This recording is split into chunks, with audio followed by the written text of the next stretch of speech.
ایسے ہی تھا نا؟ بولو یار سارے بولو، کیوں قاری صاحب ایسے ہی تھا نا؟ چھوڑ کر چلے گئے۔ ایک وقت آیا اللہ تبارک و تعالیٰ کی طرف سے حکم ہوا کہ ابراہیم اب جاؤ دوبارہ وہاں پر اور میرے گھر کعبہ کی تعمیر شروع کر دو۔ اب تعمیر کرنے لگے، اپنے وہ واقعہ چوکھٹ بدل دو، بیوی کو طلاق اسماعیل کو ہو گئی، دوسری بیوی کا نکاح ہو گیا، پھر گئے، پھر اب خانہ کعبہ کی تعمیر کی جا رہی ہے۔ آپ نے کبھی مستریوں کو کام کرتے دیکھا؟ بولو سارے یار، دیکھا نا ہمارے گاؤں میں مستری جب کام کرتے ہیں تو کیا انداز ہوتا ہے؟ ایک مزدور ہوتا ہے، ایک مستری ہوتا ہے، وہ اینٹیں سیمنٹ وغیرہ جو ہوتا ہے وہ اس کے پیچھے لے کر جاتا ہے، مستری اٹھاتا ہے، دیوار بنانی شروع کر دیتا ہے، پھر دیوار اونچی چلی جاتی ہے۔ پنجابی جو کہتے ہیں گو بن لینا، بانس دیوار دے نال زمین چ گڈ کے بالے دے کے پھٹے رکھ کے گو بن جاتی۔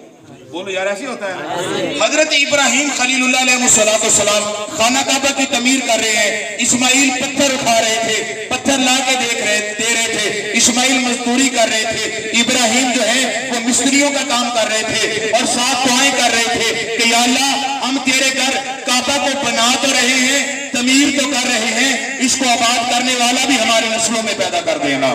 یہ دعا کرنے لگے، دیواریں بنتی گئی، دیوار اونچی ہو گئی۔ جب دیوار اونچی ہو جاتی ہے، ہاتھ نہیں پہنچتا اینٹ رکھنے کے لیے، پتھر رکھنے کے لیے ہاتھ جب نہیں پہنچتا، پھر کیا ہوتا ہے؟ پھر اس کے انتظام کے لیے کوئی نہ کوئی بندوبست کیا جاتا ہے۔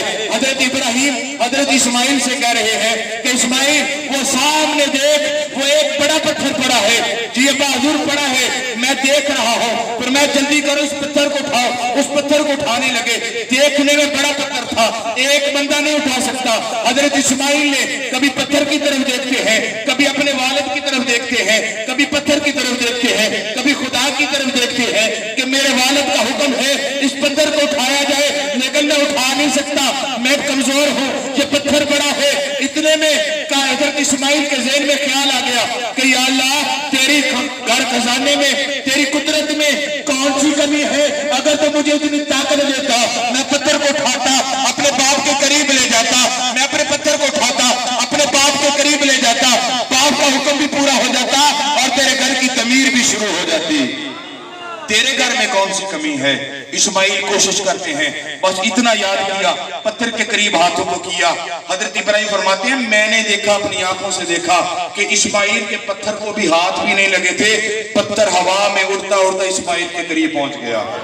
ابھی اسماعیل نے ایسے ہی کیا، پتھر آپ کے ہاتھوں کے قریب آ گیا، آپ نے لا کر ابراہیم کے پاس رکھ دیا۔ اب حضرت ابراہیم علیہ السلام جو ہے، اب دیکھنا میرے نبی کا میلاد اس وقت ہو رہا تھا کہ جب نبی کے والد بھی پیدا نہیں ہوئے، نبی کے دادا بھی پیدا نہ ہوئے، نبی کے دادے کے دادا بھی پیدا نہ ہوئے، ابھی ابراہیم کی آگے اسماعیل کی آگے اولاد بھی نہیں چلی۔ اس وقت میرے نبی کا ذکر سنے، وہ کیسے ذکر کیا اور کب میلاد کیسے کیا گیا، ذہن میں رکھنا ہے۔ ہم میلاد اسے کہتے ہیں، میلاد کا مطلب ہوتا ہے نبی کے ذکر کو بلند کرنا۔ کس کو؟ سارے بولو، سارے بولو، نبی کے ذکر کو بلند کرنا۔ حضرت ابراہیم خلیل اللہ علیہ السلام اس پتھر کے اوپر کھڑے ہوتے ہیں، پتھر لگانا شروع کر دیتے ہیں، پھر اور پتھر رکھا، پھر اور پتھر رکھا۔ تاریخ گواہ ہے، علماء اکرام موجود ہیں، حدیثوں کی کتابوں میں موجود ہے، اور قرآن مجید کی تفسیر مدنی کے اندر یہ بات اچھی طرح موجود ہے کہ ابراہیم خلیل اللہ علیہ السلام جب اس پتھر کے اوپر کھڑے ہو گئے کہ آپ نے یہ نہیں کہا کہ اسماعیل اب پتھر کو اونچا کر دو، بلکہ نہیں، جتنی ضرورت ہوتی پتھر ہوا میں اتنا ہی اونچا ہو جاتا۔ سارا خانہ کعبہ جو ہے وہ اسی طرح تعمیر ہوتا گیا اور ہوتا گیا۔ جب آخر پہ پہنچا، ابراہیم کے دل میں خیال آیا کہ یا اللہ اب میرے نبی کا میلاد دیکھیں، نبی کا ذکر دیکھیں۔ مقام ابراہیم کو جو مقام ملا ہے، جسے ہم مقام ابراہیم کہتے ہیں، وہ ہے چیز کیا؟ وہ وہی پتھر ہے جس پر کھڑے ہو کے ابراہیم خانہ کعبہ کی دیواریں تعمیر کر رہے تھے، یہ وہی پتھر ہے، اس پتھر کے اوپر کھڑے ہیں۔ اب ذہن میں ایک اور میرے خیال آ گیا، سوال آ گیا۔ اب مجھے ایمانداری سے بتانا، جب ابراہیم علیہ السلام خانہ کعبہ کی تعمیر کر رہے تھے، کیا آپ کے قدموں کے نیچے بس ایک ہی پتھر تھا؟ بولو یار، بولو تو صحیح یار۔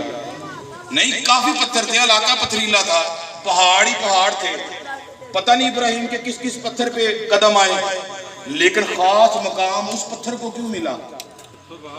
اس پتھر کا یہ مقام کیوں ہوا؟ اب ذرا غور سے سننا، اس پتھر پہ کھڑے ہو کے میلاد کیا گیا، وہ میلاد سنیں۔ حضرت ابراہیم علیہ السلام اس پتھر کے اوپر ہیں، خانہ کعبہ کی دیواریں مکمل ہو رہی ہیں، حضرت ابراہیم خانہ کعبہ کی تعمیر کرتے ہیں، اس پتھر کے اوپر آپ کے قدم مبارک ہیں اور نبی کا میلاد کر رہے ہیں، نبی کا ذکر کیا کہ یا اللہ جس کے صدقے تو نے اس کائنات کو بنا دیا، کہ یا اللہ جس کے صدقے اسماعیل کو ذبح ہونے سے بچا دیا، یا اللہ جس کے صدقے مجھے آگ نمرود کی آگ سے تو نے بچا دیا، جس کے صدقے یہ کائنات کو سجایا ہے، تجھے قسم اس نبی کی ہے، تجھے قسم اس کملی والے کی ہے، وہ اس کملی والا جو ہے میری اولاد میں سے پیدا کر دینا۔ بس جب نبی کا نام آیا ابراہیم کہتے ہیں مجھے قسم